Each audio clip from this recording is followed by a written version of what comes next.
Hi friends, நான் தான் உங்கள் சத்யமதன். இன்றைக்கி நம்ம எதை பற்றி பார்க்க போகிறோம் பார்த்தீங்க அப்படின்னா, இன்றைக்கி ஆகஸ்ட் 14. ஸோ கூலி வந்து படம் இறங்கியிருக்கு. ஸோ ரஜினி சாரோட இந்த ஆக்டிங் எப்படி இருக்குது, ஸோ படம் எப்படி இருக்குது, லோகேஷ் ராஜ் என்ன குக் பண்ணியிருக்காரு அப்படின்றது வந்து மோஸ்ட்டாக பார்க்குறதுக்கு நிறைய பேர் ஈகராக வெயிட் பண்ணி இன்றைக்கி காலைல படத்துக்கு போயிருப்பீங்க. ஸோ நிறைய பேர் டிசப்பாயிண்டாக இருப்பீங்க, நிறைய பேர் ஓகே என்ன சூப்பராக இருக்குது அப்படின்னு நினச்சிருப்பாங்க.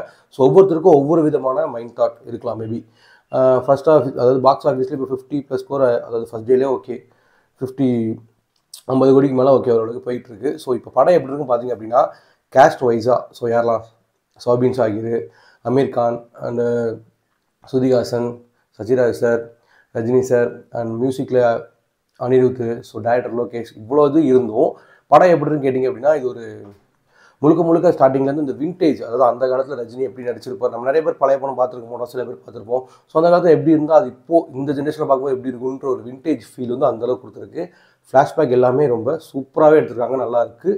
அண்ட் படம் கொஞ்சம் ஸ்லோவாக இருக்கிற மாதிரி இருக்குது சில பேருக்கு. ஸோ எனக்கு எப்படி இருக்குன்னு கேட்டிங்கன்னா, ஓரளவுக்கு நல்லா போன மாதிரி தான் இருக்குது. நான் வந்து எந்த எக்ஸ்பெக்டேஷனும் இல்லாமல் போய் எப்படி இருக்குன்னு பார்க்கும்போது நமக்கு ஒரு ஃபீல் இருக்கும். ஃபுல் எக்ஸ்பெக்டேஷனோட போய் பார்க்குறவனுக்கு அவனுக்கு ஒரு ஃபீல் இருக்கும். ஸோ ஆவரேஜாக படம் வந்து நல்லா தான் இருக்குது. ஒன் டைம் கண்டிப்பாக பார்க்கலாம், பார்க்கவே முடியாது கிடையாது, நல்லா தான் இருக்குது. ஃபஸ்ட் ஹாஃப்க்கும் செகண்ட் ஹாஃப் என்ன வித்தியாசம்னா, சில இடத்துல ஸ்லோவாக இருந்த மாதிரி இருக்கும். அப்போ ஒன்று என்ன சொல்கிறாங்கன்னா, ஃபஸ்ட் ஹாஃபில் வந்து கொஞ்சம் நல்லா போயிடுச்சு, செகண்ட் ஹாஃபில் கொஞ்சம் ஸ்லோவாக இருக்குது. சில பேர் ஃபஸ்ட் ஹாஃபோட செகண்ட் ஹாஃபில் வெறித்தனமாக இருக்குது. அண்ட் ஏ சர்டிஃபிகேட்லாம் கொடுத்துருக்காங்க. ஸோ ஃபஸ்ட் ஹாஃப்க்கு அது மோஸ்ட்டாக தேவையாக இருக்குது, செகண்ட் ஹாஃபில் பயங்கரமாக இருக்குது. இது வந்து ஒரு நார்மல் கதை, பெரிய கதைலாம் கிடையாது. காணாமல் போன ஃப்ரெண்டு, அதாவது கொலை பண்ணிட்டாங்க. ஸோ என்னாச்சு, ஏன் மேன்ஷன் அப்படின்ற மேன்ஷன் ஒரு மேன்ஷன் வச்சுருக்காரு. ஸோ அவர் ஃப்ரெண்டை வந்து கொலை பண்ணிட்டாங்க. ஸோ ஏன் கொலை பண்ணாங்க, அவர் எதை தேடி போனார், எதனால் அவர் கொல்லப்பட்டார் அப்படின்னு தேடி போகிறது தான் இந்த கதை. ஸோ கதையும் ஒரு நார்மலான கதை தான். பட் எந்த அளவுக்கு அதை எடுத்திருக்காங்க அப்படின்ற விதம் ஒன்று இருக்குல்ல, ஸோ அது நல்லா இருந்துச்சு. ஃப்ளாஷ்பேக்கும் நல்லா இருக்குது. படம் கண்டிப்பாக பார்க்கலாம், ஆனால் எந்த எக்ஸ்பெக்டேஷனும் இல்லாமல் போங்க. ஸோ அது பெட்டராக இருக்கும்.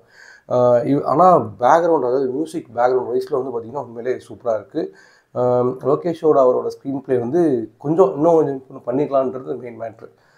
அண்டு மற்றபடி எல்லாமே ஸோ அமீர் கானோட அவரோட வந்து அந்த ஒரு சீன் வந்து என்ன அப்படின்னா, அந்த ஒரு சீனுக்காக, அதாவது இந்த விக்ரம் படம் முடிஞ்சுன்னா ரோலக்ஸ் சீனை கொண்டு வந்துட்டு ஓகே ஒரு சீன் வச்சோம், அந்த ஹைப் இருக்கான்னு கேட்டிங்கன்னா ஓகே, ஆனால் அது தேவையே இல்லைன்ற மாதிரி ஒரு ஃபீல் இருக்குது.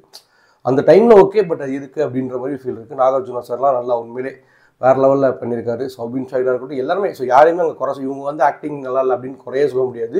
எல்லாமே நல்லா இருக்குது கேமியாவில் வந்து. ஏன்னா எல்லாருமே பெரிய பெரிய ஆக்ட்ரஸ், எல்லாத்தையும் வச்சு சூப்பராக எடுத்திருக்காங்க. ஸோ கண்டிப்பாக எக்ஸ்பெக்டேஷன் இல்லாமல் போய் படத்தை பாருங்கள், உங்களுக்கு இன்னும் கொஞ்சம் பெட்டராக இருக்கும். அண்ட் என்னோட பாயிண்ட் என்ன அப்படின்னா, இன்னும் கொஞ்சம் பெட்டராக பண்ணியிருக்கலாம் அப்படின்றது ஒரு பாயிண்ட் இருக்குது. ஏன்னா ரொம்ப எதிர்பார்ப்போடு போகிறத விட போகும்போது இந்த இடத்துல இப்படி தட்டியிருக்கு, இது இல்லாமல் இருந்திருக்கலாம், இந்த இடத்துல ஸ்லோவாக இருக்குது, இது இல்லாமல் இருந்திருக்கலாம், ரொம்ப எக்ஸ்ட்ரா சீன் எடுத்த மாதிரி இருக்குது, நிறைய கேஸ்ட்டை போட்டோமா அப்படின்னு ஒரு சில இடத்துல எல்லாருக்கும் தோணலாம். ஸோ அந்த மாதிரி சில விஷயங்கள் இருக்குது. மற்றபடி படம் வந்து அளவு ஓகே தான், கண்டிப்பாக நீங்கள் தேட்டரில் பார்க்கலாம். எல்லா கூஸ் பம்ப்ஸும் தான். ரஜினி ஃபேன்ஸாக இருக்கும்போது அவங்களுக்கு இன்னும் கூஸ் பம்ப்ஸாக இருக்கும். சார் இந்த லெவலில் இருக்கார், இப்படி இருக்கார் அப்படின்னு இன்னமும் நமக்கு தோணும். அந்த மாதிரி ஃபேன்ஸ் இருக்கிறவங்களுக்கு இன்னும் ஒரு பெஸ்ட் ட்ரீட்னே சொல்லலாம் அந்த படம் வந்து. ஸோ கண்டிப்பாக மறக்காமல் தேட்டரில் பாருங்கள்.